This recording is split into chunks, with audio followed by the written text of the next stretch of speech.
All right, let's go ahead and get started. Welcome, everyone. Thank you so much for being here. I would just ask if you can put yourself on mute for now. We'll open up to questions at the end. We'd appreciate it, just so we don't have not fighting with background noise. My name is JJ Lemon. I am the school counseling department chair and school counselor for 10th through 12th grade students in the last third of the alphabet. Um, Sierra and Amy, do you guys want to introduce yourselves and then we'll jump in? Sure, Sierra Calaman. I am the school counselor for the beginning of the alphabet for 10th through 12th grade. And I'm Amy West, school counselor, 10th through 12th grade for the middle of the alphabet. So thanks so much for being here again, folks. What we're going to talk about tonight is sort of covering the an overview of the way in which sort of your student school counseling program changes as they move from ninth grade up to 10th grade, just so you have a sort of a picture of what the kind of support is that they're going to have through our department. So we're going to start out by covering, kind of doing an overview of what has happened and will continue to happen so far for your students in ninth grade. All of the ninth grade students work with Mrs. Seymour, who's doing a really amazing job working to support all of your students as they, in the process of their transition to high school. And I will tell you, she is extremely busy. There are kids in and out of her office basically all day, every day, which is really an amazing thing for us because one of the reasons that we decided to have a dedicated ninth grade counselor is because it was sometimes hard for us when we had all students ninth through 12th grade to see freshmen and ninth graders as much as we felt like they probably needed to be seen as they transition to high school. And this allows them to get a lot more sort of one-on-one and personal attention, which is awesome. Then we're going to talk a little bit about what that transition to our two counselor team in 10th through 12th grade looks like. Explain the difference between the role of the school counselor, which is what myself, Amy, and Sierra do. And then we also have college and career counselors, sort of the differentiation between our roles, and also the ways in which we coordinate together. We're going to talk a little bit about academic and mental health supports here in the building, just so you know what those look like. A little bit on state level requirements. And then course selection and finish up with a little bit of a conversation about balance. So just to give you a sense, of a ninth grade program overview, one of the things that Mrs. Seymour does early in ninth grade is, well, sorry, we're going to start in eighth grade, actually. She does individual transition meetings for special education students in the spring of eighth grade, hosts and is there as part of the eighth grade move up day in May, as well as the freshman fundamentals orientation program in August. When we get to the start of the school year, she jumps in right away and is meeting. Folks, if you could mute yourselves, I'd appreciate it. And she starts meeting with ninth graders literally the first week of school and makes sure that she sees all of her ninth grade students as quickly as she can at the start of the school year. The good news for ninth grade is when the students don't have courses scheduled, they're in study halls, which is a really great opportunity for her to pull kids down and do introductions. And her goal is to try and get to know everybody as well as she can to figure out what the kind of help and support is that they need as they're coming into high school. She also offered that High School 101 evening program in September. Students in October take the PSAT 8-9 for the first time, which is always an interesting experience. The PSAT is all digital now. And, so getting kids on the computer and getting a sense of what that experience is like is good for them. And then what Mrs. Seymour has been doing a ton with kids are meeting with students to create a 4-year academic plan where she sits with them and kind of talks through their successes, their strengths, their struggles academically to this point in the year, and then sort of mapping out, along with talking about their interests, their long-term goals, what their coursework might look like over the course of their 4 years of high school. And she's spending lots of time with kids, kind of digging into that and trying to make sense of it. Just recently, she met with every single ninth grade student to review their courses for their 10th grade year. And then again, she's spending a lot of time in individual support with students. Ninth grade students often need help and support as they navigate the transition to high school, whether that's academic challenges, social challenges, emotional challenges.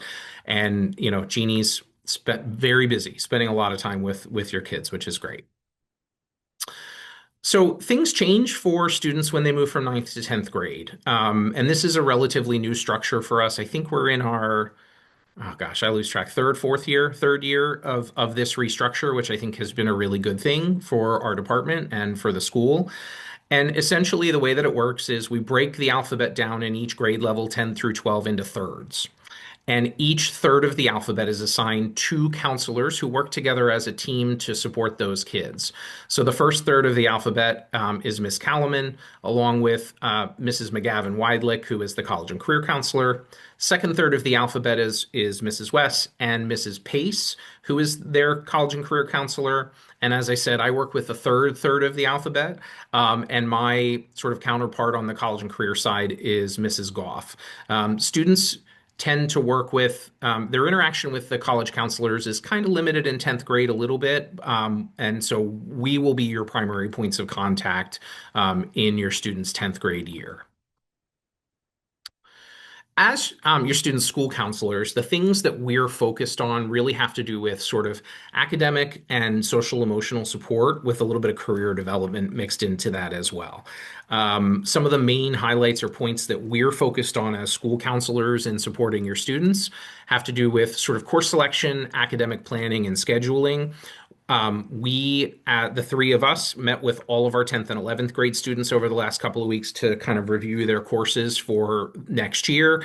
And, when the school year starts, there's lots of schedule changes that are happening for students, and they all get processed through the three of us. We also offer individual check-ins with all of our sophomores. Our goal is to meet with all of those 10th grade students. I don't know that we always get to 100% of them. Some kids, it's a little tough to track down. They have full schedules, or some of them aren't super responsive to our attempts to message and get them down. But our goal is to meet with all of our 10th grade students so that we can kind of get to know them, understand them, that they know who we are, and the kind of help and support that we can provide for them as their counselors. We, as the school counselors, are involved in a handful of different sort of ongoing meetings that happen over the course of the year. We meet weekly to look at attendance trends and issues, but we also participate in IEP and 504 team meetings for students.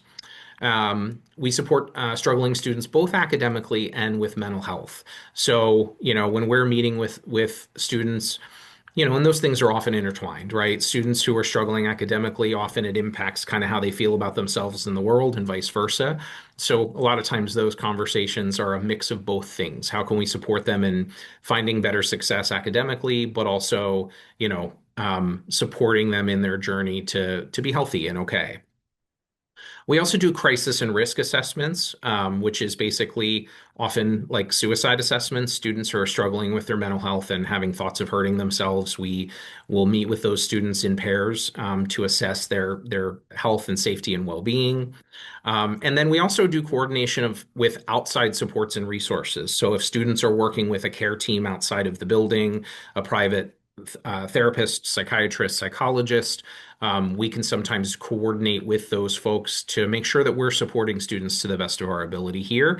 And so that those outside resources have a sense of what's happening, what we're seeing kind of up close and personal in the building with your kids.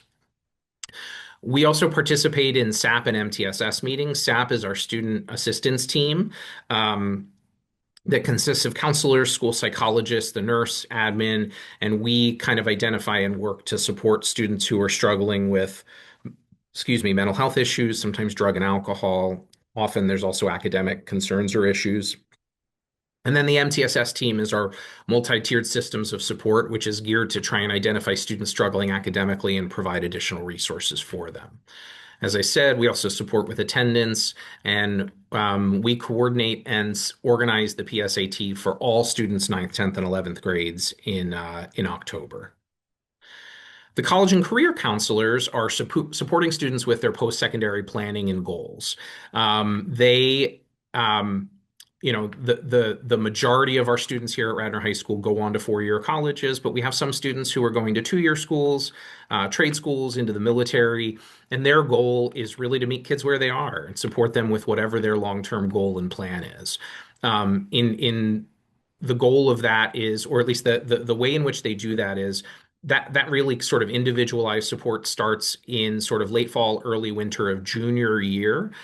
They spend pretty much the first quarter of each school year supporting seniors in their college application process. And then they very quickly shift to working with juniors in usually in about the middle of November. They have a kickoff program in the evening where they invite all students and parents, 11th grade students and parents, to come out. And then after that program, they're offering individual planning meetings to students and parents. Really throughout the winter and into the spring. And those meetings are geared toward making sense of what the students' long-term goals are and helping them develop a plan that really makes sense for them, that sets them up for the best kind of success and to find the right kinds of places that will be a great fit for them so that they can find a place that helps them achieve their sort of, major and career goals, but also a place where they can feel connected and supported. They also offer a lot of other programming over the course of the year. And I will say, I think we found this to be a bit of an underutilized resource. The college and career counselors they have college and career fair and college visit opportunities. So we have a couple of college and career fairs scheduled over the course of the year. And they also take some small trips with students to some local colleges and universities. I think there's one planned for Delaware County Community College, maybe next week. They also run evening programs. So I mentioned the one in November for juniors and those families, but they also run sort of more targeted programs on things like financial aid, helping you figure out how to pay for school, finding your best college fit. And they just this year, for the first time, did a college admissions case study, which was pretty cool. They look at actual like sample admission files along with support from admissions reps, and the attendees get to kind of actually see what it looks like on the other side of the table when an admissions group is looking at applications and how complicated and challenging that process is.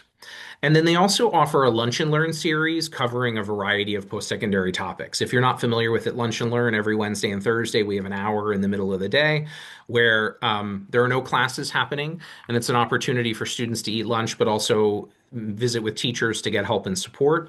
And they offer a series of Lunch and Learn workshops for students on a bunch of different issues. So, sometimes they target specific populations where they offer to athletes to come in and talk about what the recruiting and NCAA process looks like.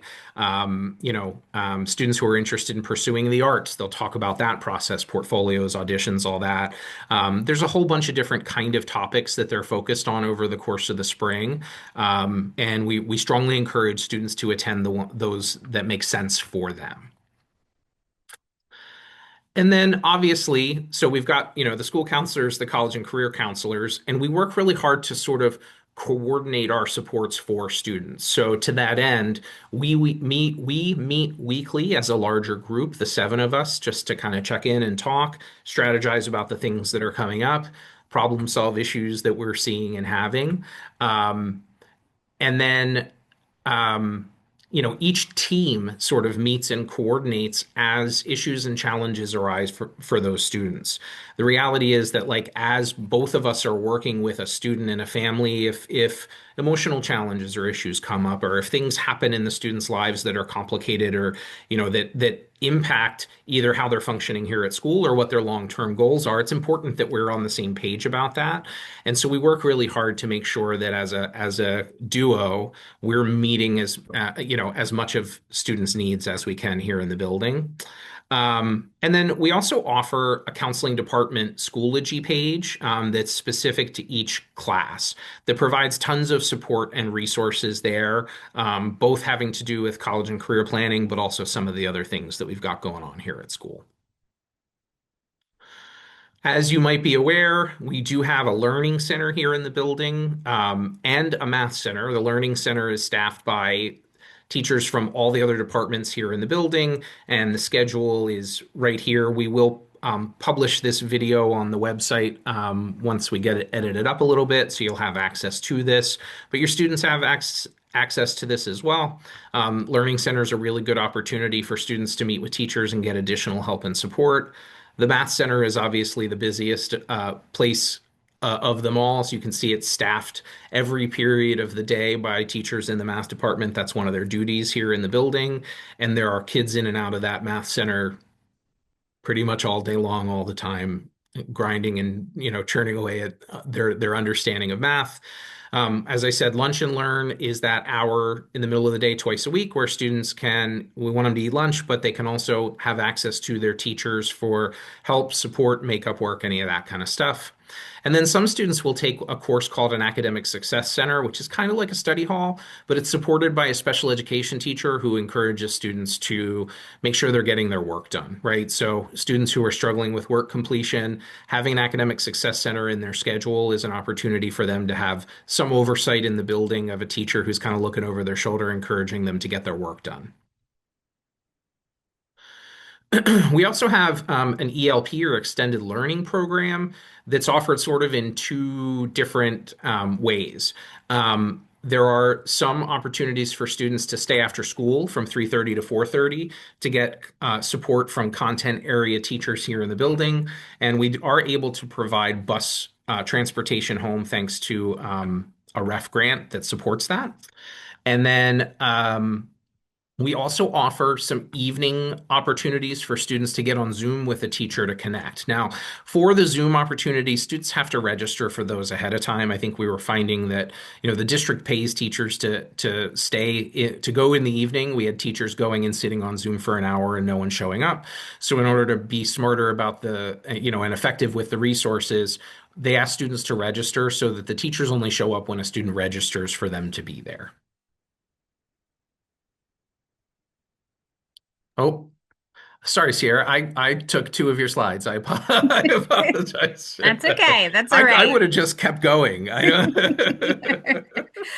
All right, talking a little bit about the mental health supports that we have in the building, and we briefly kind of touched on these as we were going through, but just a reminder that individual support from school counselors, a lot of that is responsive, right? A student, fails a test and is really stressed out, or there's outside stressors, or there's social concerns, right? Students always have access to that on a regular basis. I always clarify with students, however, while school counselors, we don't provide weekly counseling like a clinical outside counselor would do. It is not a replacement for that. But there are short-term interventions that we can do to support students because oftentimes there's acute things that we need to support students with. The Student Assistance Program, again, this is a team of counselors, school psychologists, administrators. We have some teachers present on that. And really, it's when there's a concern about a student, they're kind of hitting our radar, so to speak. And we think it's worthwhile for that student to be referred to the SAP team to basically talk through, put our heads together and talk through what other supports might be available. And primarily, that's more social, emotional, or it could be drug and alcohol related. Basically, any teacher, student, even community members, anyone can refer to the SAP team. The next piece, the mental health counseling, this is through Lakeside, and this is actually something that students qualify for through our SAP process. So we have two in-house mental health clinicians, and they support students the same way that an outpatient counselor would support students. The benefit, however, is that students do not have to, drive to an appointment. They can do that during a free period during their day. But again, this isn't something that's accessible to all students. It's really a case-by-case basis, and that has to go first through our SAP process to be approved by the SAP team.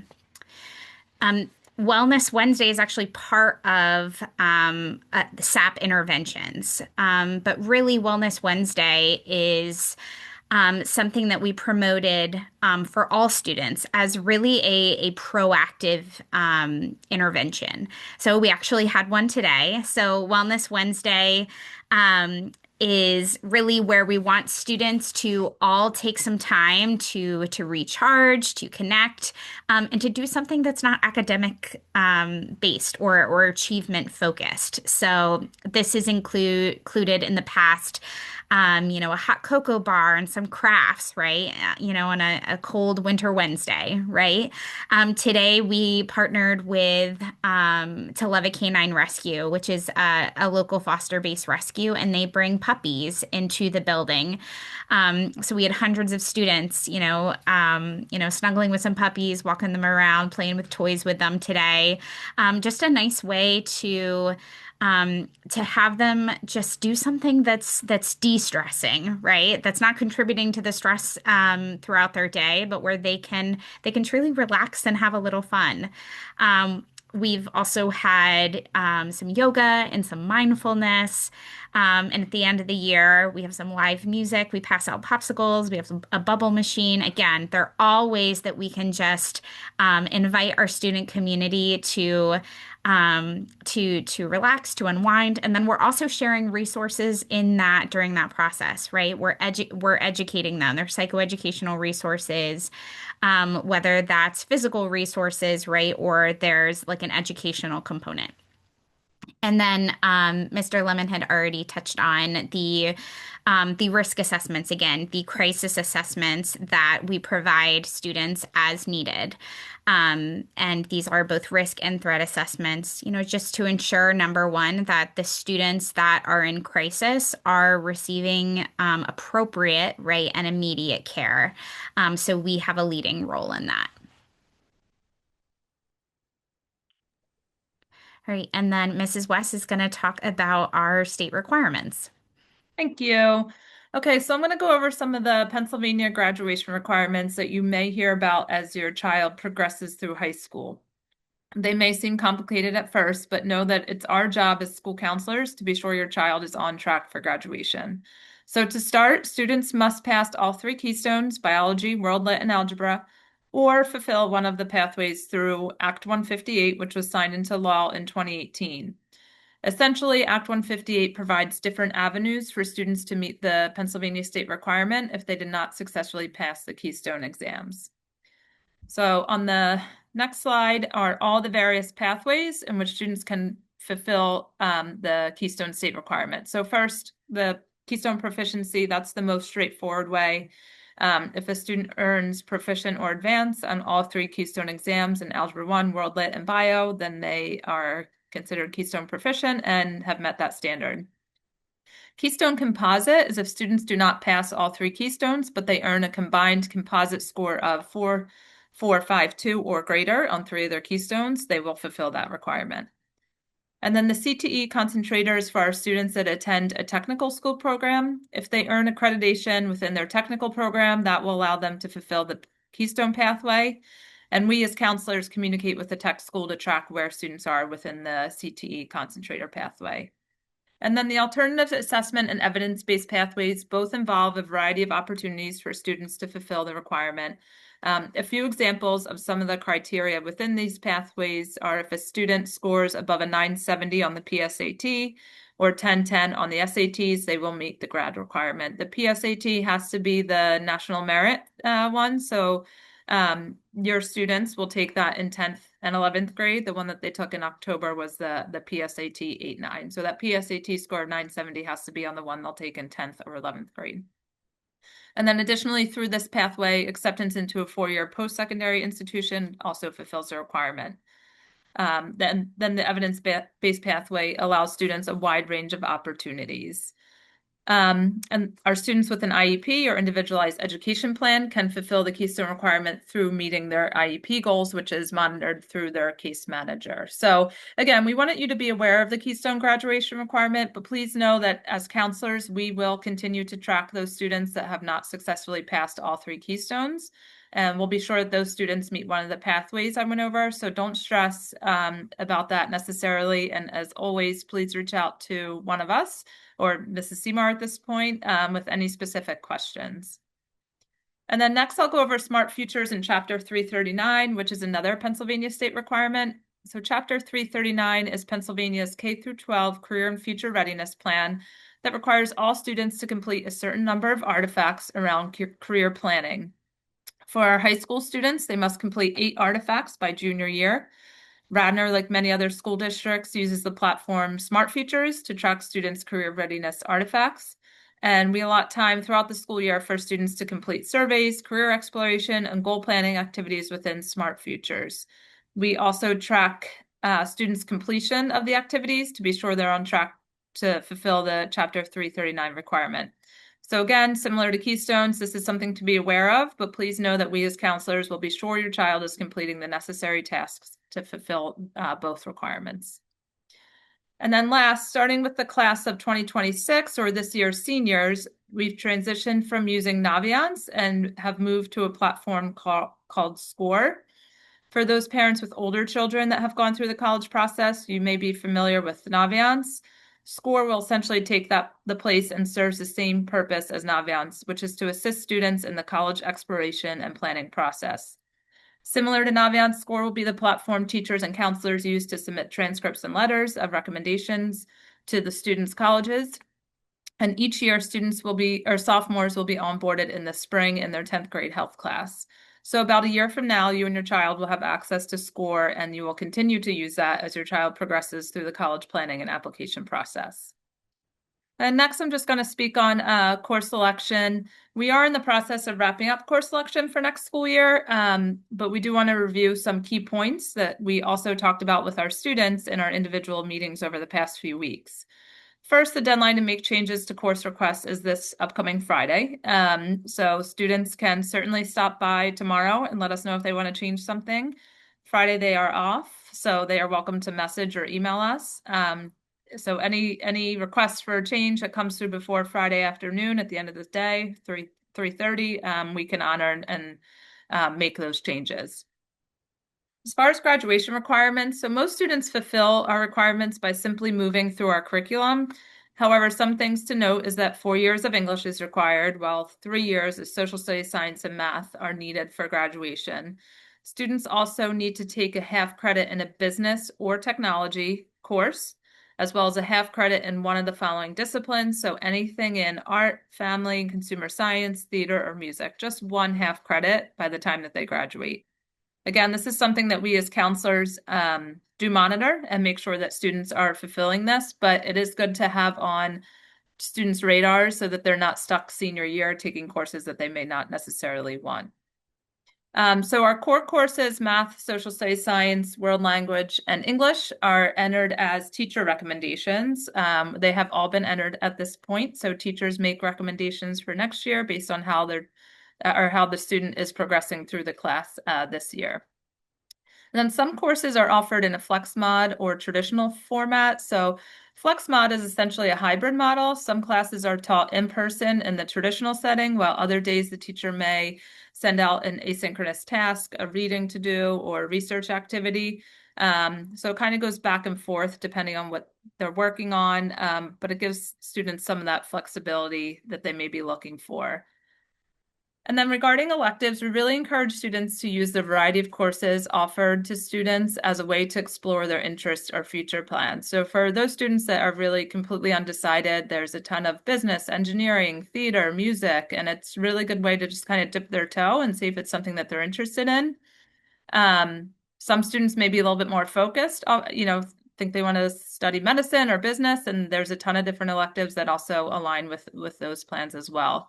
The elective guide can be found on the website and includes all the offerings available to students, as well as if there's any prerequisites and what grades students have to be in to take the course. Then for balance, Sierra's going to speak more about the importance of balance, but one thing to remember as your child progresses through high school is to really let them own this process. Your input as a parent is certainly valuable and you know your child best, but please encourage them to reach out to us and their teachers to make mindful decisions about their courses next year. If students are thinking about overriding, we always encourage them to talk to their teacher and have that conversation. It's really good feedback one way or the other, whether or not they decide to override or not. So we really want students to kind of, drive that process and definitely be part in a lot of the decision making when it comes to course selection. And then two programs we wanted to make note of are through DCTS or Delaware County Technical School. So students can begin attending the tech school DCTS as sophomores, and they can remain in their program through senior year to earn industry level credentials. The priority deadline for applications has passed. It was back at the end of February, but some programs may be able to place students on a wait list. So if this is something your child is interested in, I definitely recommend they reach out to Mrs. Seymour as soon as possible to see if that program may still accept an application. Students attend DCTS in the morning and return to Radnor around 11:15 or so, and they're then able to take 4 classes. So they're able to go to the tech school, learn a skill, a trade, transition back here, and then take 4 core classes and definitely be on track for graduation, and they can certainly be college bound as well. Medical Careers is a program that's run through the DCTS, but it is for seniors only. So students apply around February of their junior year. It is a 2-credit honors course that takes place at a local hospital from 7 to 9 a.m. So students return here around 9:20 and then are able to take a full course load at Radnor. Students spend their first half of the year in the classroom learning medical terms, patient care skills. They attend guest speaker sessions. They learn how to take vitals. Again, the first half of the year is more classroom based. And then the second half of the year, students move through clinical rotations on just about every floor of the hospital. This year, some students have seen babies being born. They've seen surgeries live. They've been in the emergency room when, things are happening. So if your child has mentioned an interest in medicine at all, just keep this program in mind for their senior year. We'll communicate out every year when the applications are due, when the info session's being held. So just something to keep on the radar for the future.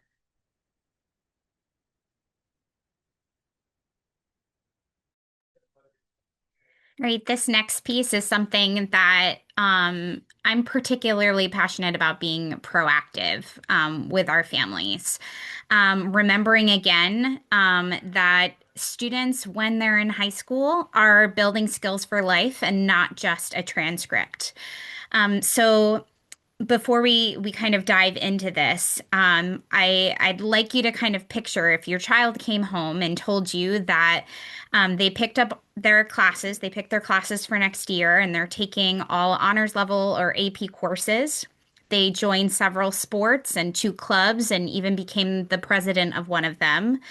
Got a job and then decided they were starting volunteering every weekend. Part of you, and this is the part that's tricky, part of you, it elicits pride, right? We praise that type of behavior because that's very impressive when we hear those things or we see those things on paper. But also, part of you, when really thinking logistically about that, should be thinking, now, how in the world are you sleeping when and while you're doing all of those things? And frankly, we're all human. Our time is finite. I have to repeat that phrase to students time and time again.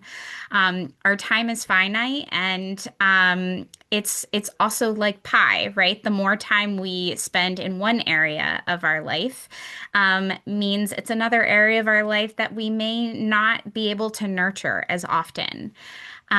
So these facets, we kind of split them up here, and this comes back to visit, and we review this in future programming because it's so important. Academics, I want to touch on first because I think that is the one that often is prioritized, right? That's often one because we're in school and that's our function where our students don't have a hard time putting energy into achievement measures in terms of academics. So, whether that's taking rigorous courses, that's homework, that's testing, preparing, where there's also things that are also really vital. So personal, of course, we want students to engage with their family. We want students to exercise, to get good sleep. That's a huge one. To engage in self-care, to pursue passions and interests that just fill their cup, that aren't attached to an achievement measure. And then activities, again, there are things that are captured in activities, skills that students can learn, strengths that they can develop, interpersonal skills, problem solving, meaningful internships or summer plans. All of those things really build and strengthen parts of student identity that, again, can't be captured in some of these other ways. So it's worth investing in. And then also looking as a reminder that we're building those skills for life, right? It's also things like self-awareness. We want self-regulation, right? We want students not only that can get an A on a test, but what does that student do when presented with a real life stressor or a real life problem, or how they're going about navigating independence after they leave high school. Time management, executive functioning, that's a big one, because that's also transferable to a host of other areas. So again, we want to remind families and remind students that when we're talking about this process and this age of development that students are going through, we want to make sure that all of these things are skills and areas that are developed and not where it's really heavy just in one area. So this next piece, because students, when they go into 10th grade, the focus often in ninth grade is that transition, right? Learning the routines, learning the habits that they need to engage successfully in high school. And as students move on to 10th grade, this is where, students may be tempted to overextend. And we really want to make sure that you're aware that this is kind of a common phenomenon, but also we want to give you a few things to keep an eye on, right? So students start to get this belief where they need to do everything. Take all the hard classes, join all the activities, build the perfect resume. And it adds up really fast. So, academically, one of the first signs is when students are choosing courses out of pressure. We'll often hear, this will look good for college, right? Or will this look good for college? Is this what they want to see? Instead of a genuine interest or a readiness. Another big one is time. So if your student is consistently spending more than a couple hours on homework each night, or just struggling to keep up with their homework, right? That also falls into struggling with academic performance or the overall academic functioning, is struggling. These are all signs, these are all signals that something needs to shift. Some parents have reached out hearing that their student is suddenly, getting up at like 4 in the morning or staying up really late to do homework. Again, these are signs of an imbalance. But honestly, what we often notice first, and I think parents are pretty, can be aware of first, isn't grades at all, but it's actually how they're doing overall. So you might see more irritability, anxiety, or just that they're more emotionally overwhelmed than they usually are. Sleep is a big one. Either they're not getting enough or their sleep patterns are off. They may be oversleeping, right? And sometimes the biggest red flag is actually that there's no free time, that their day is so overscheduled, that other than small transitions between, sports activities or clubs or getting homework done, they really don't have free time left to even really catch up with their family or, pet their dog or, pursue some other passions that they want to invest in. And when this happens, even really high performing students, in fact, often high performing students, can start to burn out. And so, where you all come in and where you really play a huge role, a vital role, is setting that foundation really early, knowing that it is inevitable that this, can be a pervasive belief among students, that you can have these conversations early on. So, this may look like setting those expectations that high school isn't about doing everything, right? It's about doing the right things for your child.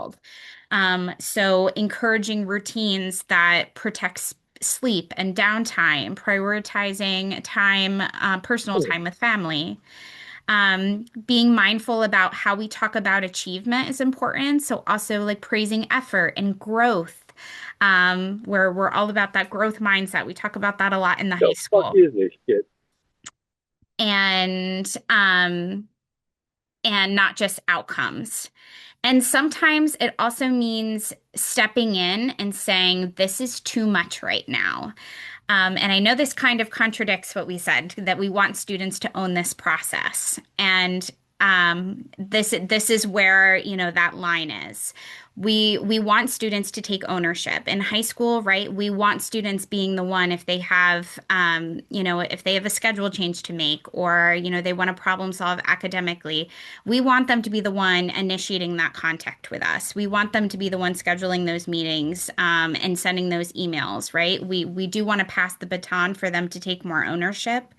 But where the difference is when you see the decisions that your child is making, when you see that they start to become harmful, right? That is when, as a parent, being able to step in and say, this is too much for you right now. I need to place some boundaries with you. It's a hard conversation to have, but it's a really vital one.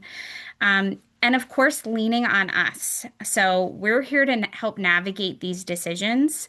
And again, we'd rather be proactive than see a student who started perhaps having great grades and being social and having a really balanced routine suddenly become a student who is really defeated and kind of throwing in the towel. So at the end of the day, the balance is not about lowering expectations. It's about creating the conditions where students can actually thrive, and not just survive, and for that to translate past our building as we, graduate these students out into the world.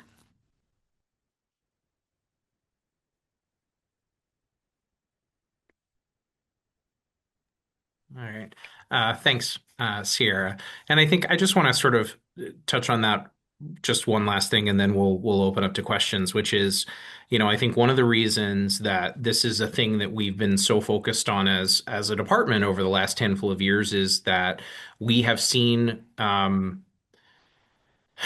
couple of things. One is that we've seen an intensification of students' curriculum, kids taking more and more because they feel like that's what they have to do to be competitive. And there are certainly students in the building who can manage that and do it successfully and well. But there's also a lot of students who don't. And we see what that looks like and the risks involved with students taking on more than makes sense. Burnout is a real thing. We also have students who sort of fall apart, right? Who struggle academically, which leads to emotional challenges. And I think, it's hard for us to sit and watch that happen. So we work really hard to try and, get out ahead of that and be communicative and thoughtful with families and students when we see kids overextending, because we see what the risks are on the back end of that, and we want to help families avoid that. We want kids to challenge themselves and be successful and work toward their long-term goals. But that only works effectively if they can do it in a healthy way. And I think we see kids often kind of being unhealthy in that process and struggling through it as a result. And oftentimes it ends up negatively impacting their academic performance or their long-term goals, which kind of works against the point of all of it to begin with. So just something we want you to be aware of and thoughtful about, and keep an eye on your kids as they're working through those things. So I think at this point, we're happy to open up for questions. You can either unmute yourself if you have the ability to do that and ask a question, or put something in the chat. I would just ask that any questions that you ask are general enough that they would apply to other folks in the room. If you've got specific items that you want to talk about, you can certainly reach out to Mrs. Seymour, who is your student's counselor, and have those conversations individually with her. So feel free if there's anything that we've touched on or talked about that you'd like more information or have follow-up questions about, or something that we missed entirely that's important to know or think about.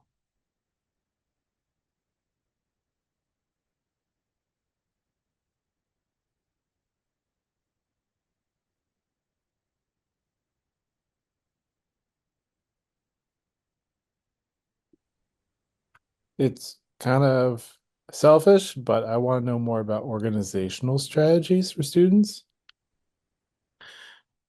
So, like in when you say that, you mean like what are the opportunities for them to learn organizational strategies here at the high school? However you want to take it, man. Okay. Well, there's a couple of different ways to do that. I mean, that is something that we as school counselors can help support kids with.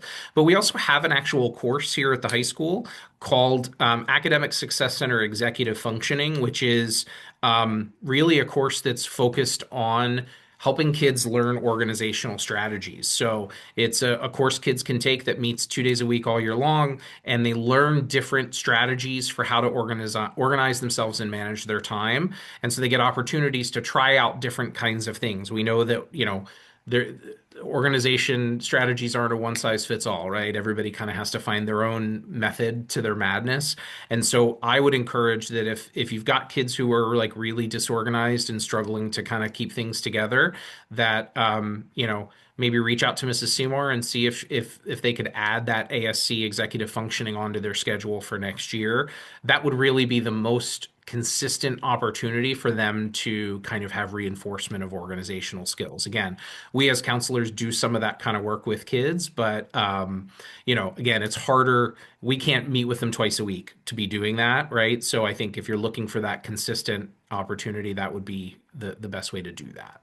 There's also extended learning program. There's two sessions, I believe Monday and Tuesday, one with Mrs. Hoffman, one with Dr. Farnan, where they can work on some of those study skills, prioritizing, kind of plan out the week. So that's another resource that's after school. And then I always think that meeting with teachers can be a really good way. Teachers have a lot of tips about how to organize their class specifically. For instance, biology, if a student's struggling there, they can go to lunch and learn or schedule time to meet with their teacher and get a sense of how can I organize this class? How can I study? What do you recommend? How do I chip away at these assignments? And teachers generally have fantastic feedback about how to go about that. All right, cool. One last question on this topic, and then definitely take a look what Tina's asking in the chat, please. Um, the ELP thing, it's called academic success, or it's called executive functioning ELP. It's different Oh, from other ELP.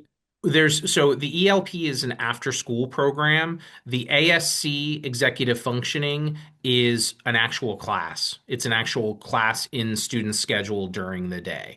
So we have an opportunity that students can do that during the day as part of their day-to-day schedule or access help and support through the ELP, which is extended learning. Sorry, there's a lot of acronyms. ELP is the extended learning program that's available after school. You say but I know there's more than one because I was taking notes because there's ELPs for specific topics. What's the Correct. specific topic that this ELP is associated with? It's organization and like Okay, Study got study it. skills. Skills, yeah, I skills. think it's called study skills on the, Yeah. yeah. Hmm. All right, cool. Thank you so much. Yep.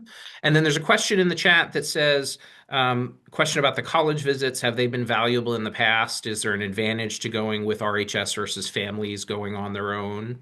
Um, So, in terms of the ones that happen that Radner leads, that isn't for, I mean, that isn't a regular occurrence that we're scheduling college visits and we're taking students on field trips to see them. There really are, just a number that we'll see. For example, Delaware County Community College, we take students to visit that.